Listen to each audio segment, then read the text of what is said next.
Yo, what is up, everyone? It is your main man Mizzix coming back at you with another one. And today we got something pretty cool going on right now. So FaZe Clan, they're really on the come up right now. Like deadass 100%. I was a lot more of an Optic guy back in the day, and I still am. I still like Optic a lot more than I like FaZe, but I gotta give some props to FaZe Clan. They got a lot going on right now, and I mean this is just adding to it. So right now, FaZe Clan is collaborating with DC Comics, the people who make Batman. So it's really cool. So FaZe Clan is going to have a special edition comic that they're in, and there's a bunch of FaZe members who are going to be superheroes in this comic. So you're going to have FaZe Banks, Apex, Temper, Rain, Adapt, Rug, and Blaze all as heroes in this like crossover Batman FaZe Clan comic. So it's actually really cool. And I mean, I'm not really much of like a comic book guy or like a superhero kind of movie person, like I haven't watched any of the Marvel stuff or like really any of the DC stuff. I think I've seen uh like the one of the last crossover ones. I don't think it was Endgame. I think it was like the one before Endgame. That's really like the only one I've seen. And then I saw like the second Guardians of the Galaxy. So I'm really not at all like into superhero comic books or anything like that. But gaming and comic books have shared, they've had a lot in common, really since like the late 70s up until like the maybe like late 2000s, early 2010s.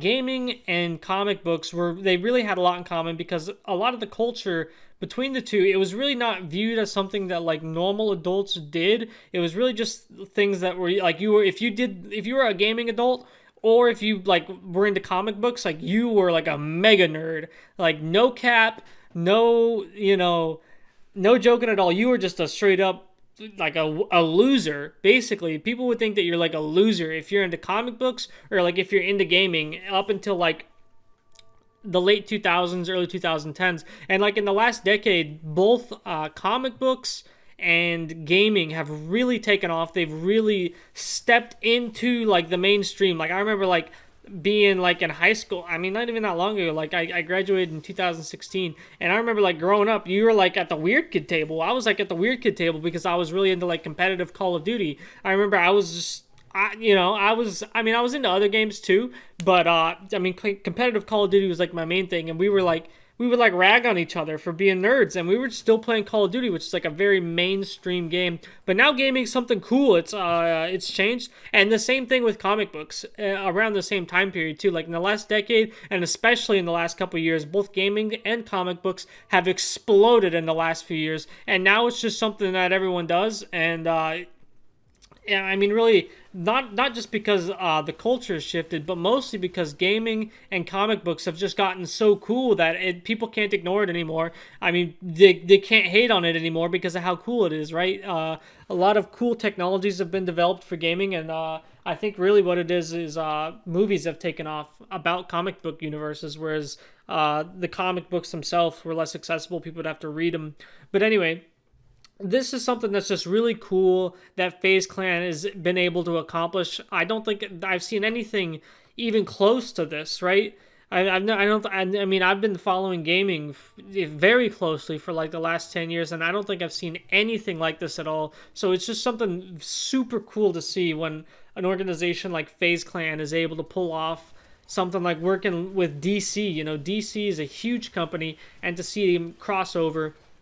So not only are they going to be in a comic, they're also going to be selling exclusive merch, which it's a great monetization method, really it is, and I can respect them because I don't think DC probably has much experience, if at all, with doing like merch drops. So merch drops are when you just like have an exclusive merch and like a shirt or something, merchandise, or like hats, or like a special logo, a special design, and you just basically sell it for a limited amount of time. So a lot of people will do like their monthly merch drops where like every month they'll come out with like a new set of designs, and they're only exclusive for like this month, and they're never coming back ever again.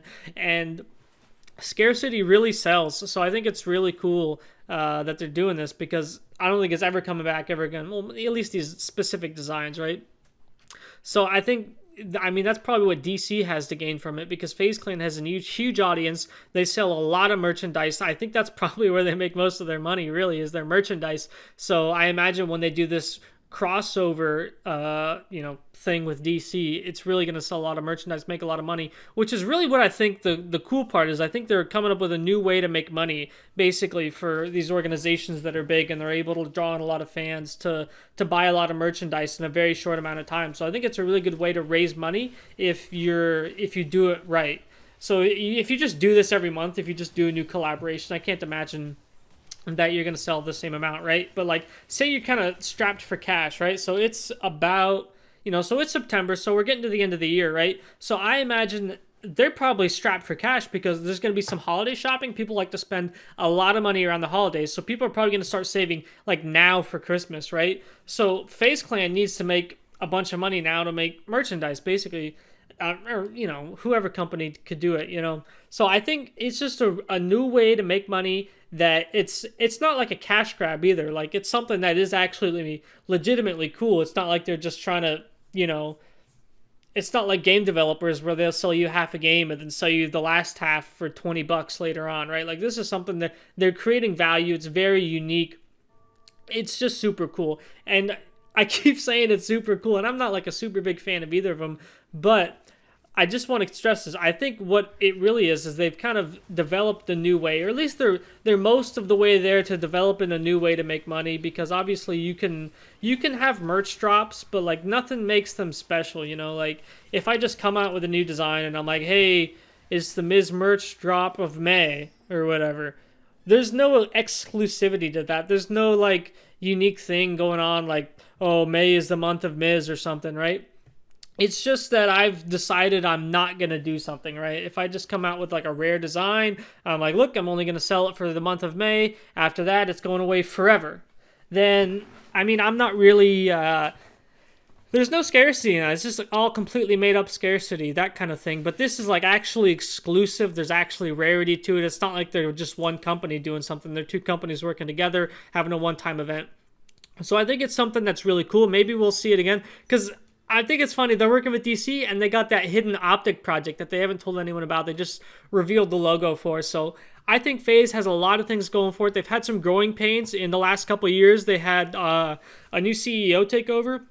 I know Temper was leading the organization for a long time, but he's not a businessman. He's just like a gamer. And he was leading like a sniping team, a sniping organization. So then they got like an actual CEO to step in and take over. So I think it's something that's very, very cool. And I hope other organizations can kind of replicate it, but in their own way. Obviously, don't just, work with... I hope Optic doesn't decide to work with DC 2 months from now. Obviously, that's not very cool. They're just copying FaZe. But I do hope other organizations see this move and try and kind of come up with their own thing. That would be very cool to do. So I hope you guys enjoyed the video. Today is Thursday. I do host a podcast every Thursday. Podcast will be released later tonight. So I hope you guys enjoyed the video. I'll leave a link in the description below if you want to check out my podcast. Peace.